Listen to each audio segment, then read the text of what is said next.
What's up, you guys? It's Gary. We're back with another video. This one is going to be a little bit different. I'm going to be doing a voiceover on a repair that I just did to the exterior of my home. I'm going to be replacing some clapboard siding that I had that was a little rotted due to some water intrusion. So if you're interested in this kind of stuff, stay tuned. I'll do a whole lot more, and I will see you soon. Alright, so here we go. We're starting out. Right here, I am removing all of the, I'm kind of assessing the situation, removing all of the rotten, I guess, clapboard that is still there. Just kind of see where I'm at and what all needs to be done. You know, you don't really know what needs to be done until you kind of peel back the onion a little bit. Once you do that, then you can kind of assess the situation, see what's really going on, and really provide a solution to it. Also, if you notice my voice, bear with me. I've probably been dealing with, a little bit of the Rona. Who knows? Maybe some allergies, sinus infection. I don't know. But yeah, never mind that.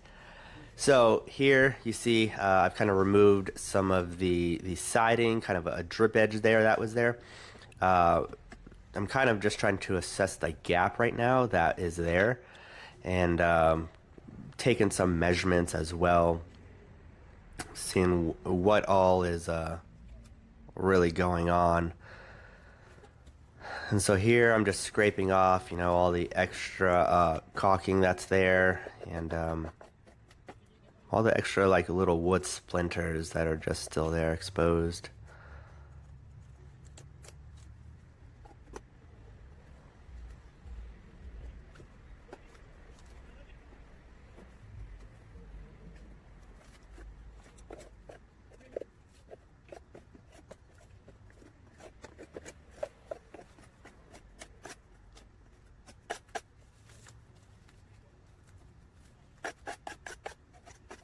So a funny thing here is, I realized that there is no kind of water membrane behind the clapboard siding once I finally removed it.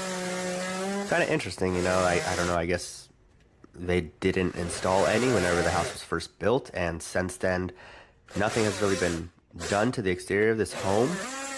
So it's just kind of, interesting to see that there's no Tyvek, there's no just house wrap, no nothing underneath this clapboard siding.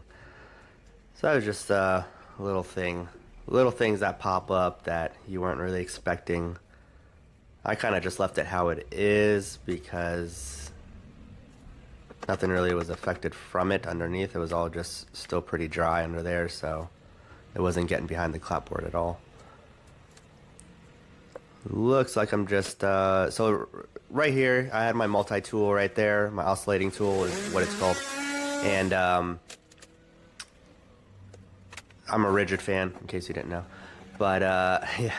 So I basically was just squaring off the drip edge, and now I'm really just cleaning up everything. And so this is basically on my front door. This takes place on both sides of my front door. I have like a little tiny awning, and the water, I have a very inclined roof, or like a very high pitch, so the water just beads down, it falls onto my brick porch and then bounces and splashes onto the siding there. And there was a couple weak points in there, and that's where the water really got in, and then over the years it started to do some damage there. So here we are trying to make the house more structurally sound and prevent any water from getting into it.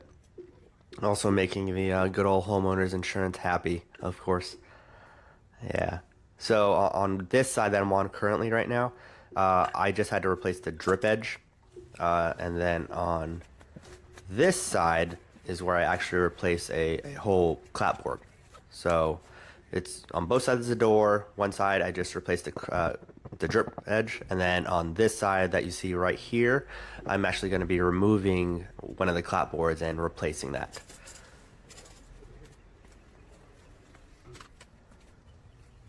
And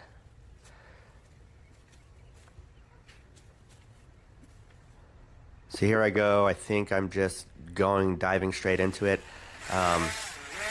There's basically there's a butt joint between two clapboards that the water was just eating up. It was put in a very horrible place. And so now I went about a foot beyond that, and I just took out my oscillating tool and I just started to make a square edge there to kind of create a point to remove the clapboard. Right now I think I'm just razor blading the existing caulking that's there, seeing what else it's being held up on. The good old 7-in-1 Husky tool. It's definitely a tool to have in your arsenal. There's so many uses for it. Paint, scraping, you know, kind of a scraper. It also has like 5 other functions, to be honest with you. But here I go. So I got a good chunk of the clapboard off already.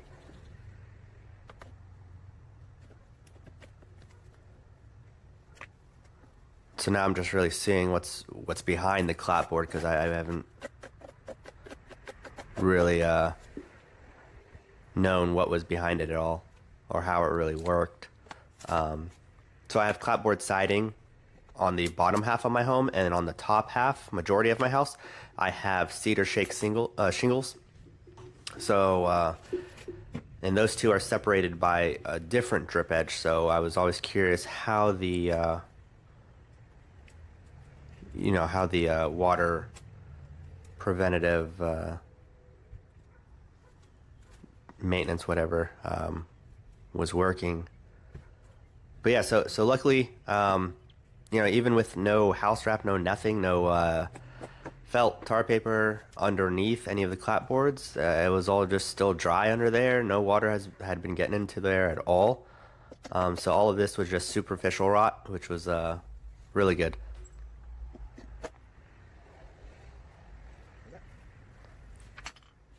Still cleaning here.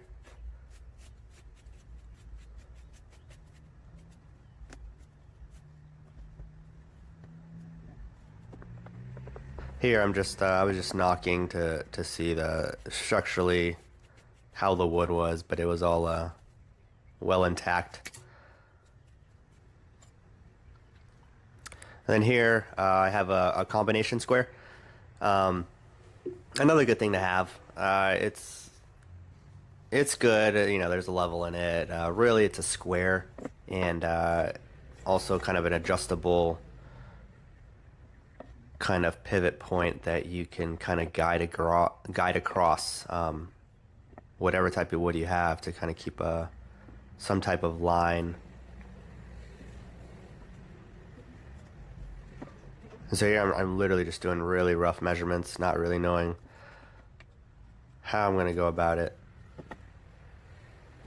I don't think I'd even went to the store to get any of the lumber at all at this point. So here I'm just measuring.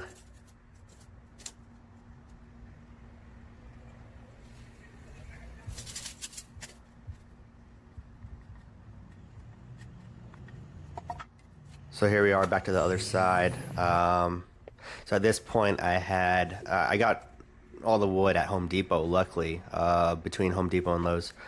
So here I just got I think it was about maybe a 1x2, and it fit perfectly. So now I'm really just cutting it to the length as kind of like a rough fit.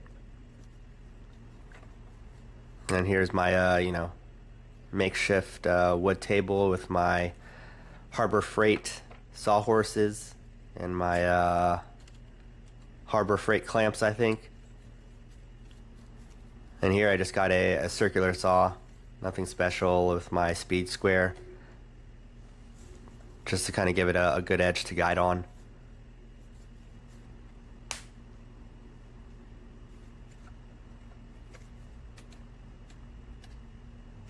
Yeah, I don't have a table saw or miter saw right now. Something I will get. But for mobile jobs, this setup gets the job done. So there I go. Got the wood. Let's see what I got next. I think that was just the 1x2 that I just cut.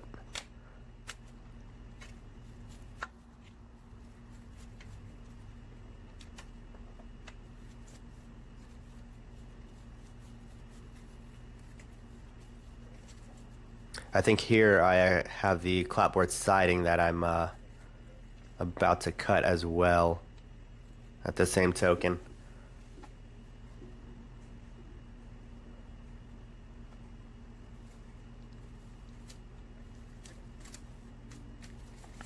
And of course, everyone, always remember to wear your glasses while you're cutting. Safety first. Safety first, then teamwork, right?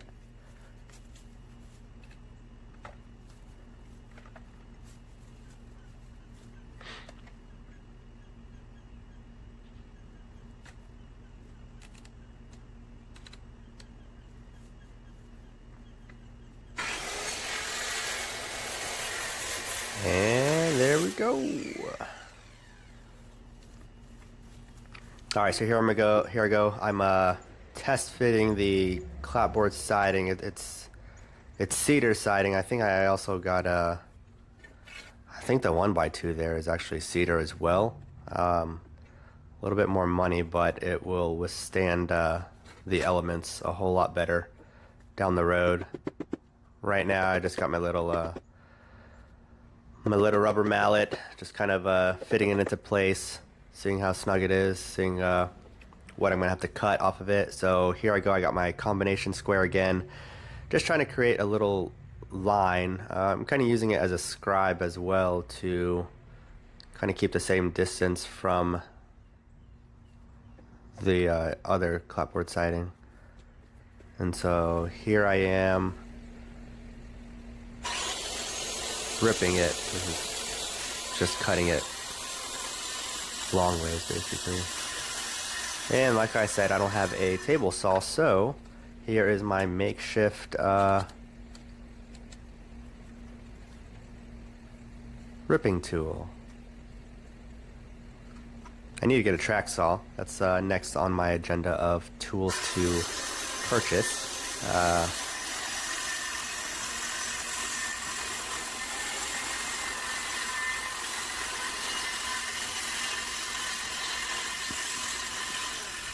That's my beautiful horizontal fence that I put together a couple months back.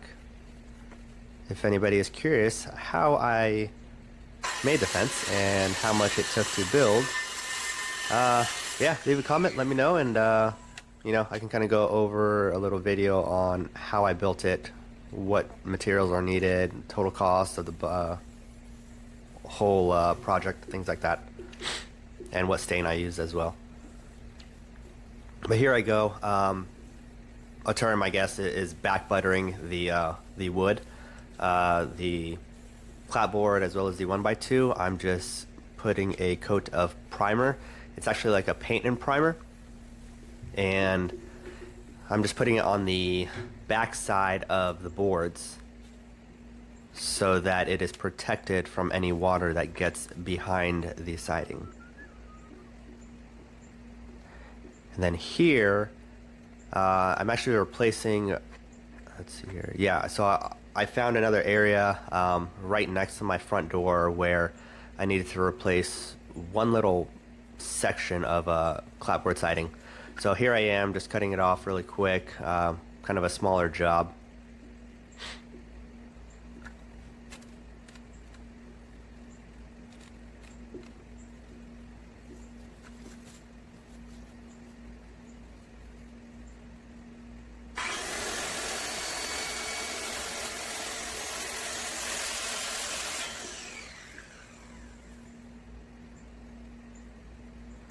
Alright, so here I go, I'm back. I cut this piece, I'm kind of test fitting it in. That's my front door, everyone. And here, I think I have this piece again. I'm going to, I already ripped it lengthwise to the exact width, and now it should just fit right in.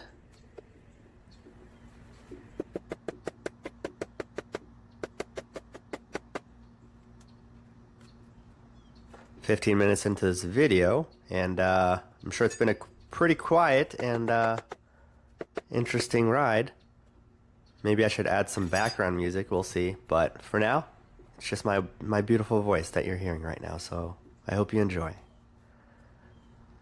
And so here, the painted board is in place, and now I'm just hammering it in. Obviously using some galvanized exterior nails.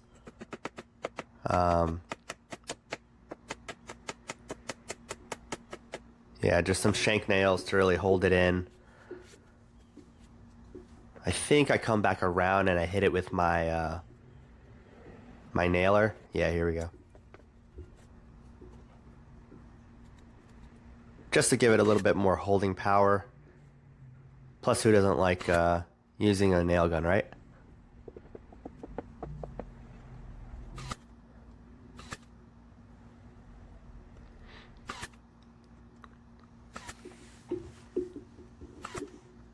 And here I go. Painted both sides of the clapboard siding, and now I am fitting it in to hold it in place. Got my nailer. It's a 16 gauge, by the way, if you're wondering. It's just what I had nearby. The nails in it aren't meant to hold anything really. It's really more of a temporary hold. So that's why I go back and I hammer in some shank nails just to really give it some good holding power. And I found out it's really hard to nail it between the joints there, and I dented the clapboard a lot, but either way, got the job done. It's secure.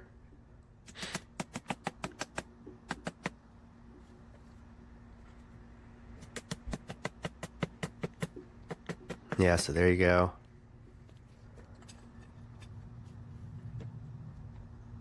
Not sure what I'm doing there. Oh, well, here I go. I'm already caulking at this point. I got an exterior caulking gun, or caulk, and then here's a good tip as well. Buy yourself a good caulking gun, because the cheap ones are horrible and suck. But yeah, I just got some exterior grade caulking, and it's silicone caulk, I believe. And you can apply it in any type of weather conditions. And it's paintable as well. So down the road, I'm going to repaint my whole house, but step by step, I am just repairing everything that needs to be repaired first, and then I'm going to go around, sand the whole house, pressure wash it, and then paint everything. And so here I go. I'm caulking the other side.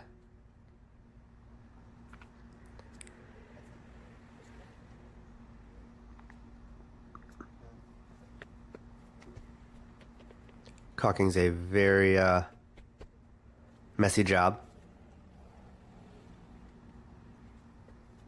I'm nowhere near the best at all, or even doing it the right way, but it's a little bit of a zen to it. But here I go. I'm caulking the cedar shake, or the clapboard that I installed there right next to the front door, and then caulking here where I put the new clapboard. I used way too much caulk. Didn't really know. I cut too big of a hole in my caulking tube, So it was a little bit more than I wanted, but now I'm just smoothing it all with my little rubber corner caulking tool. Not really needed, but I just had way too much excess that I needed something a little bit more than my fingers.